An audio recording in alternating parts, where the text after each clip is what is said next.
Hey, this is Editor Rick again, and as I had said in the previous video, I originally planned on doing episodes 1 and 2 of Cyberpunk Edgerunner in the same video.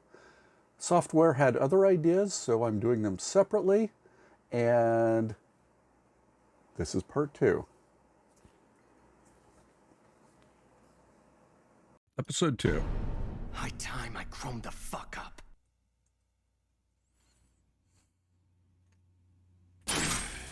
But when you come back crying, Different arms for different purposes.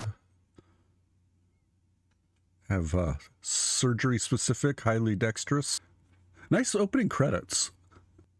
Their use of color is quite good. That is one thing you can say about Night City is people are not afraid of colors. Let me remind you, this is me, my character in the game.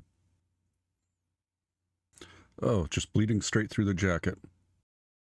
When you can move that fast, sock them from behind, or from the side they don't expect. You broke my nose, you asshole! Oh, wow.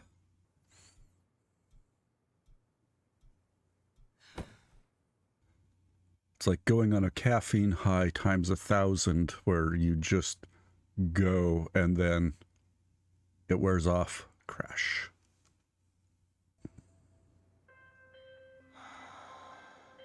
Mr. Martinez, please know your expulsion has been formally processed. Yeah, beyond hearing that you've been expelled, what else do you need to hear?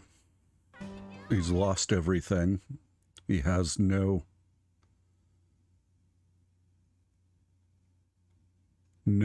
future prospects. He just sees his life getting worse.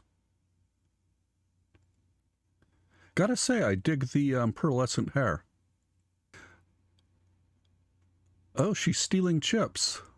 She's doing something that makes them eject remotely.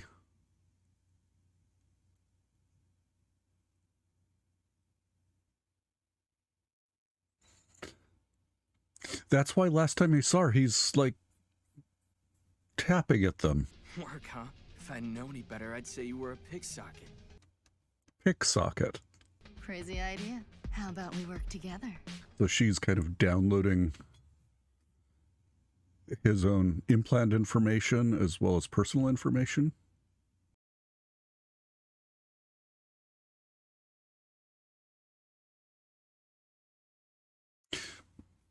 The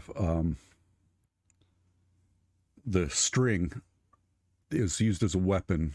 It's kind of like a monomolecular filament. Originally, it was planned that you could hack other people using it, and that was cut in the final release, and it just became a weapon that you could basically slice people open with. I'm Lucy, Kay. Lucy. Name's David. And David, okay. So she runs whatever software or hack to eject them, and he zooms right past to grab them, make it harder to get caught. She's doing the hack from a distance, and he's moving so fast that he can't even be seen.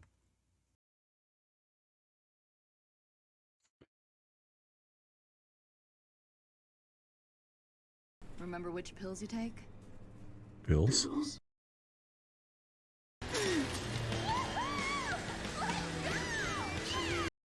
Okay, so she's definitely got a wild streak. She's not just some badass thief. She's getting kind of almost like a Harley Quinn vibe here. Just a bit chaos.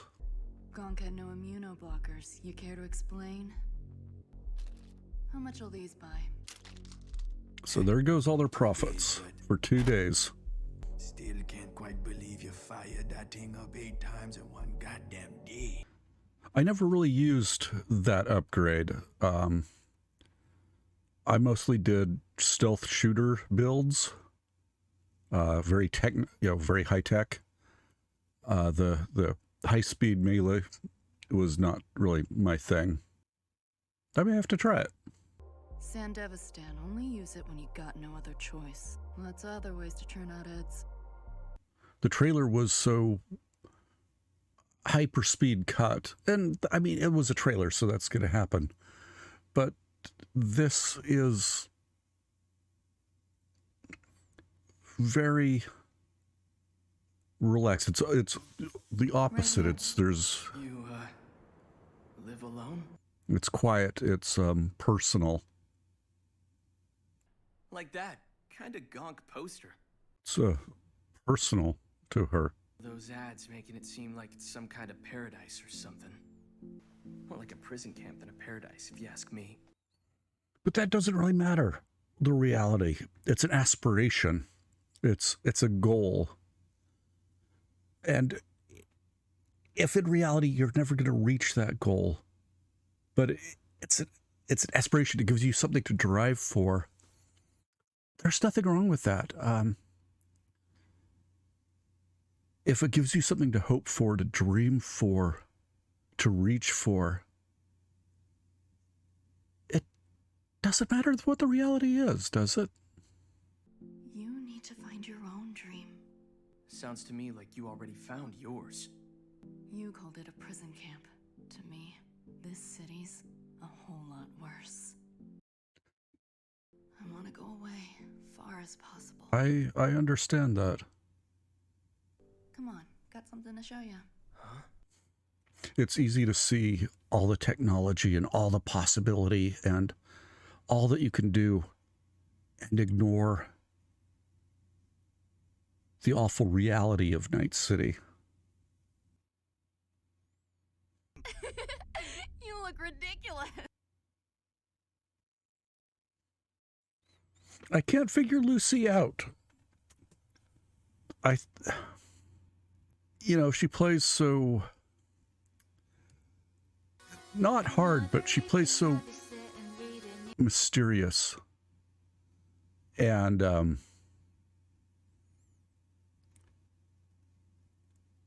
when she's on the job, but she can be silly and kind and warm. I know this song too.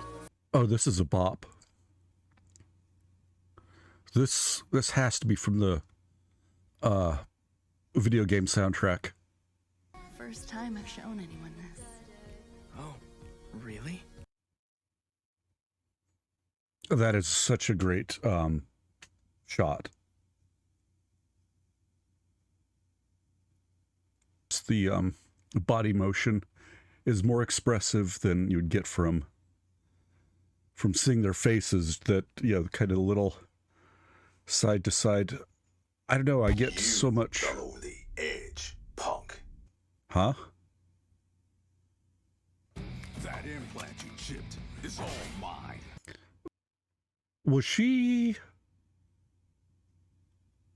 just kind of stringing him along until someone could show up and claim the tech? That was a twist. That was a twisty twist. I'm having such a hard time reading Lucy. At first, I thought she was this kind of manic pixie dream girl. Someone exotic in a way who changes the protagonist's life, who's exactly what they need to break out of their skin. And it's the manic pixie dream girl, as the name implies, is almost always a woman. And the protagonist, in this case, is almost always a man. And it's a well-worn trope. And I kind of thought that's where it was going, especially in the first episode. She's bringing him into a new world, but it looks a lot more complicated like that. She was playing an angle all along, and it wasn't necessarily for David's benefit. Although that bit on the moon seemed way too personal for a stall tactic. And like she said, this was the first time she showed anybody, but was that true? If she was delaying, if she wanted to make him feel special to keep him engaged until her crew showed up, that would be a good way to do it. Get him completely lost in this world of possibility, of this world where, after all the chaos and ugliness he'd been through recently, between the bullies at school, losing his mom, suddenly dealing with all the bills and definitely not having enough money. He finds someone who brings him hope and then really cranks that hope up, gives him a moment's peace, and then that gets yanked away. That is cold. I don't know what to think about her. You know, I thought maybe she would be the, if not the Manic Pixie Dream Girl, the love interest, which honestly the Manic Pixie Dream Girls tend to be. Now, I really don't know. She's very mysterious. And that's intriguing. I have no idea who the people who showed up are. Though the one guy claimed that it was his Sandevistan. I think that was more in the case of it belongs to me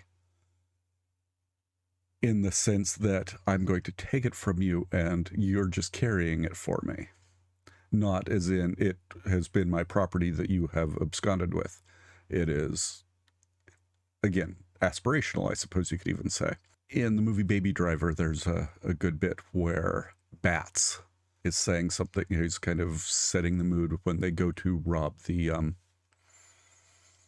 armored car at the credit union. And he's like, that's our money we're taking back. They snuck into our bedroom at night and took that money out of our wallets. That money belongs to us. And he's kind of psyching himself up, psyching them up, making it clear that killing the guards is not out of the question because they stole his money. And I think that's where they were going with that is, this is mine because it will be. Right now, you're just keeping it warm. There was the bit about the Arasaka exec, the father of the bully. There was some discussion about that David might be a good candidate to test their new something or another. So they've got something brewing, maybe an upgrade to the Sandevistan. I'm not sure if Arasaka makes that originally. But anyway, they've got something going on, something big, and they need someone with the mental capability to handle it. Everybody thought David couldn't handle the Sandevistan because he just, he wasn't this big muscular guy, and that's who are usually fitted with it. He was just some semi-skinny punk from the wrong side of the tracks. He had the slots, which it seems everybody does. And so he had something wired to his brain or his nervous system at any rate, that let him get information from here. It basically fed into his sensory systems. He could see, feel the heat, all that sort of thing. And then there was, the phone, obviously, that was built into his brain or attached to his brain. So I think everybody has some level of augmentation like that. There are probably very few people who, except for maybe the most desperately poor, but maybe not. I mean, look at cell phones today. I remember the day when cell phones were truly exotic. You would pay incredibly high monthly subscription fees. The devices themselves are expensive. And once you got outside of any major metropolitan area, they were useless. And now they're basically considered a necessity. Students, very young students, have them. Pretty well people on all strata of the socioeconomic spectrum, from the very, very poor and destitute all the way up. So they are incredibly vital. And with reason. If you're very, very poor, if you're basically homeless, having a cell phone is a necessity for applying for jobs, getting calls about jobs. There are those who suggest that, wow, if you're that poor, you should sell your cell phone. You shouldn't pay the monthly fee. It's a luxury. Anymore, it isn't, though. There's very few things you can do if you don't have a smartphone. I'm not just a cell phone, a smartphone. You are limited in like public transportation options anymore. You know, the trains here, unless you have a monthly pass, you have to pay for them using a phone. They no longer take cash, which, at least if you get on at the smaller stops. So if you get on at the major terminals, then yeah, you can go to the ticket counter and pay cash. But for most people who are trying to get into the city, you need a phone. And I think the slots, the mental implants that let you use the phones and the technology, those are all probably equally necessary in this world. Other upgrades, varying need. They had the wreaths, which I was thinking were called halos, but wreaths, which they've got the lights that project information, not just into your eyes. It's not just visual. It's fully sensory. There's more than what is directly neurally input. Although those maybe they link to the system somehow. I don't know. I don't think that technology really gets explored because it's a fictional world. It's not a blueprint for technology necessarily. Other augmentations, like the bully referred to David as not even, as having organic fists. So you can have your hands replaced. The Doc had a multitude of different arms for different purposes, and he could pick and choose. That's an extreme case, but having hardened dexterous hands would be useful. I have RA, rheumatoid arthritis, which particularly affects the hands, and so mine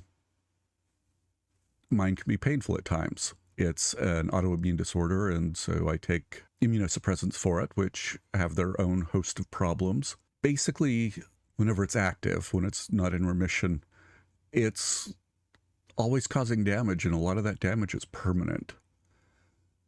So, yeah, it would be nice to replace these things. I have one artificial knee. A couple months, I'll be going in and getting my other knee done because of RA and arthritis. So while that sort of augmentation does exist today, these don't help me run faster, walk quietly, carry more load, except in the sense that I can sometimes barely walk without serious pain. My distance is limited. And once I recover from the surgery, I can finally do those things. It will take a bit of time to get strength and flexibility back up, some physical therapy. But this kind of thing can be life-changing. I mean, already having one done has made a difference. So just imagine what augmentations that have active benefits. Yeah, I mean, if I could have full hand replacements so they just don't hurt, that would be great. If they provide better dexterity, that would be an advantage. If they're hardened, so I could punch through a wall. Huh. Okay, so I've heard some say it's natural to compare this to the other big Netflix show that's also based on a video game, which would be Arcane. And I loved Arcane. I thought it was brilliant. It was emotional, and I really cared about the characters, and I so need to see a second season. That cliffhanger ending. And I've heard some people say that Cyberpunk Edgerunners is even better. And we'll see what I think. It's an opinion. It's a personal call. It's coming from a universe I'm familiar with. I never played a League. It was League of Legends, yeah? Yeah. But I do understand that Arcane was pretty well standalone and just based upon the lore and not the game itself. And the same is somewhat true about Edgerunners. I mean, none of the particular characters are from it. Obviously, places, sound effects, visuals are all derived from the video game. Okay, so I will be back. In the meantime, thank you for watching. If you liked this video, please give me a thumbs up. And if you want to be sure to see the rest of my reactions to this series, don't be shy about giving me a subscribe. And until then, thank you for watching. Bye. And I'm out of here. Sync sound. Which I forgot to do when I came back. Oops. Okay.